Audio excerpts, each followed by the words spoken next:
Bismillahirrahmanirrahim. Assalamualaikum warahmatullahi wabarakatuh. Berjumpa lagi dengan channel Gunawan Lombok, teman-teman. Dan channel Gunawan Lombok yang akan tentunya memberikan info-info tentang TKW dan TKI yang bekerja di luar negeri. Oke teman-teman, kali ini saya akan mereaction video seorang TKW yang dianiaya atau disiksa di Irak, teman-teman. Gimana nasibnya ya saudara kita dari Indonesia ini, dan semoga TKW ini mendapatkan jalan dan solusi bagaimana cara untuk pulang ke Indonesia, teman-teman. Amin amin ya robbal alamin. Dan TKW ini memohon-mohon atau meminta kepada pemerintah Indonesia sekaligus Bapak Presiden, yaitu Bapak Joko Widodo. TKW ini memohon kepada beliau agar TKW ini dipulangkan ke Indonesia, dan mudah-mudahan TKW ini direspon dengan pemerintah Indonesia, teman-teman. Oke teman-teman, sebelum kita mulakan videonya, jangan lupa dukung support channel ini dengan cara subscribe, like, and share. Oke guys, seperti apa videonya? Jom kita saksikan video reaction ini, teman-teman.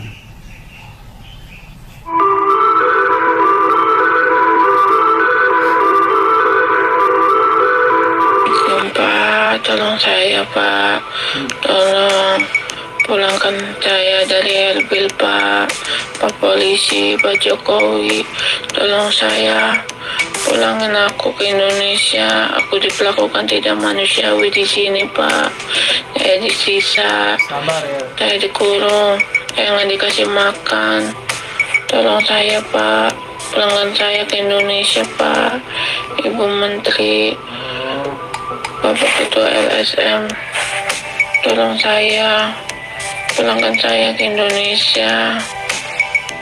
Pengen pulang ke Indonesia Pak, tolong dan saya. itu juga berlaku untuk teman-teman yang berangkat ke Arab Saudi pakai visa ziarah. Kalian harus benar-benar siapkan mental ya.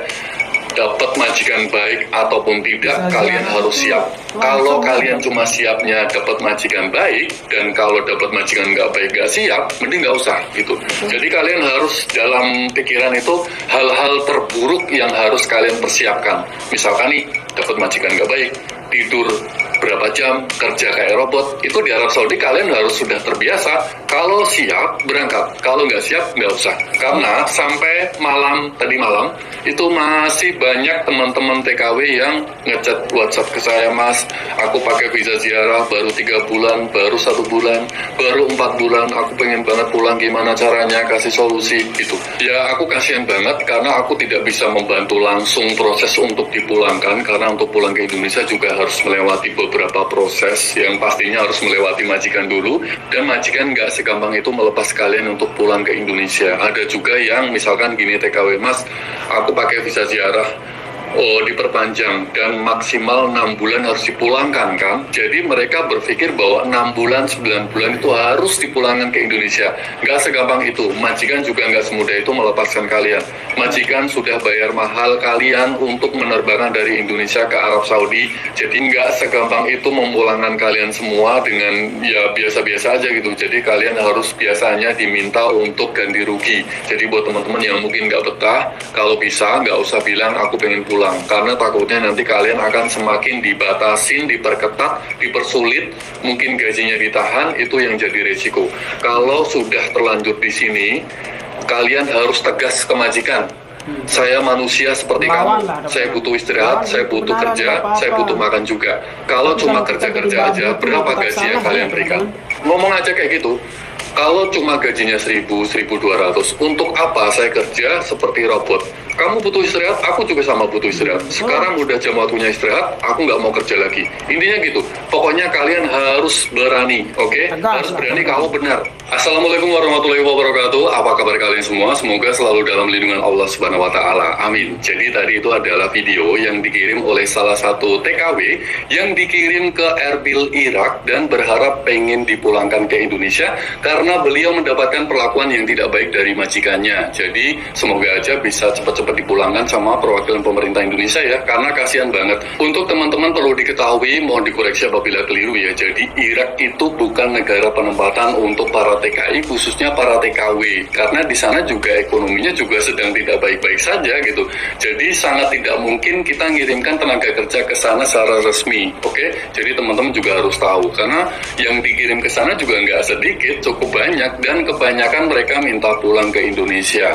Untuk teman-teman yang memang sudah niat dalam hati, mungkin pengen pergi sejauh mungkin dari rumah, atau pengen merantau ke luar negeri biar sukses, kita bicara khususnya para TKW ya, karena untuk masalah-masalah kayak gini tuh banyak banget yang menimpa para TKW dibanding untuk yang tenaga kerja laki-laki, oke? Jadi sponsor atau agen itu yang butuh kalian para calon tenaga kerja wanita. Jadi ini buat teman-teman yang mungkin masih niat banget atau pengen banget ke luar negeri, oke? Jadi sponsor, agen itu yang butuh mereka, bukan kalian yang butuh banget sama mereka, butuh banget dicariin kerja.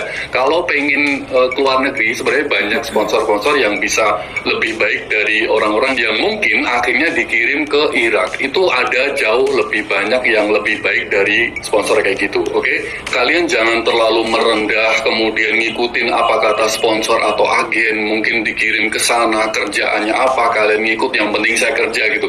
Di waktu-waktu penting, biasanya ini kalau sudah visanya sudah ready, tiketnya sudah ready, kita itu benar-benar harus jangan panik gitu loh. Harus tetap tenang untuk memutuskan, karena masa depan kalian itu dipertaruhkan setelah kalian terbang meninggalkan Indonesia. Misalkan nih, kalian itu pengennya kerja di salon, kalian pengennya kerja mungkin di Arab Saudi. Ternyata setelah, oh iya sponsor mungkin agen, oh iya nanti aku carikan kerja di seperti yang kalian mau gitu loh. Ternyata di waktu-waktu genting itu kalian diterbangkan ke Irak, diterbangkan ke mana, kemudian kerjanya pembantu rumah tangga, kerjanya di mana gitu. Jadi kan di waktu-waktu kayak gitu kalian harus tetap tenang gitu. Ingat, bukan kalian yang butuh banget sama agen atau sponsor, tapi sponsor atau agenlah yang butuh kalian, karena keuntungan yang mereka dapatkan itu lumayan gede gitu loh. Setelah kalian berangkat, udah bye, wassalam, kayak gitu aja gitu. Tapi kalian kalau udah terbang, kalian akan hidup selama kalian tinggal di luar negeri itu, kalian akan menjalaninya gitu loh. Misalkan kalian dapat uang fit berapalah, 10 juta, mungkin 15 juta itu udah bagus banget, tapi itu tidak sebanding apa yang akan kalian jalani di luar negeri sana. Syukur-syukur dapat kerjaan yang baik, majikan yang baik itu banyak, tapi banyak juga yang nggak baik sih. Jadi buat para calon tenaga kerja wanita khususnya, kalau kalian udah niat banget mempasrahkan proses kalian ke agen atau sponsor mungkin si A, kalian sebelumnya kalian harus cari-cari di internet. Sekarang itu banyak teman-teman yang kasih informasi ke kalian semua seputar tenaga kerja Indonesia, oke? Di TikTok, YouTube, Facebook itu banyak banget, oke? Kalian mungkin kalau pengen nanya-nanya sebelum kalian memutuskan untuk luar negeri, silahkan tulis di kolom komentar yang selengkap-lengkapnya, jadi saya biar enak jawabnya lengkap juga, oke? Kemudian setelah kalian memutuskan dan masuk ke lingkungan sponsor atau agen dan standby di penampungan, kalian harus tetap fokus nih, kalian pengen kerjanya apa. Jangan mudah terayu. Misalkan kalian pengen kerja di salon, misalkan di rumah sakit atau di mana gitu. Ternyata, wah ini nih ada nih kerjaan tapi bantu rumah tangga, mau nggak, tapi prosesnya cepat gitu. Otomatis kita kan, misalkan di waktu-waktu kayak genting kayak gitu, mau balik ke kampung juga malu, mau lanjut juga gimana gitu. Maksudnya kan akan bertahun-tahun tinggal di sana dan melakukan kehidupan di sana kan. Jadi ya serba salah gitu loh. Daripada malu di kampung, mendingan lanjut aja. Tapi setelah lanjut, pengen pulang, malu lagi ke kampung. Kayak gitu juga kan. Jadi kalian harus benar-benar memutuskan. Setelah tinggal di penampungan, kalian harus benar-benar fokus. Kalian pengennya apa, kemana, kerjaannya apa, kayak gitu. Terus nanti misalkan nih, kalian nggak pengen kerja ke luar negeri dengan pilihan sponsor atau agen gitu. Sebenarnya kalian masih bisa melawan, oke? Jangan takut atau jangan khawatir nanti diancam gak suruh ganti rugi lah, inilah dilaporin polisi, tidak, oke?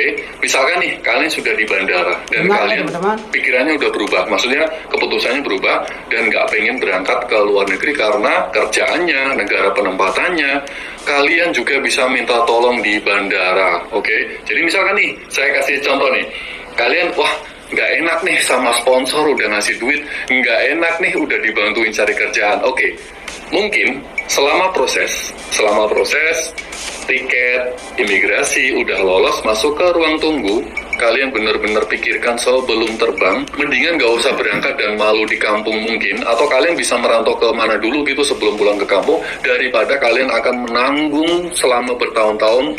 Misalkan kalian udah berangkat dan dapat majikan yang kurang baik.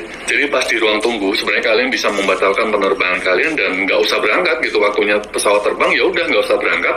Dan sponsor atau agen taunya ya kalian berangkat gitu. Oke? Jadi kalian masuk ruang tunggu, udah, wah gak enak sama sponsor. Oh, taunya kan sponsor udah berangkat nih. Jadi sponsor agen sudah pulang, kalian masih di bandara, udah standby aja dulu sana, nunggu pesawat udah terbang, udah nanti misalkan nih kalian nggak jadi berangkat dan pulang, sponsor misalkan kok nggak berangkat gitu, wah aku maaf ketinggalan pesawat, aku tersesat nggak tahu jalannya gini. Oke guys, sampai di sini videonya, dan ada saudara kita Ferry Erix yang menjelaskan bagaimana cara beralasan sebelum terbang ke tujuan.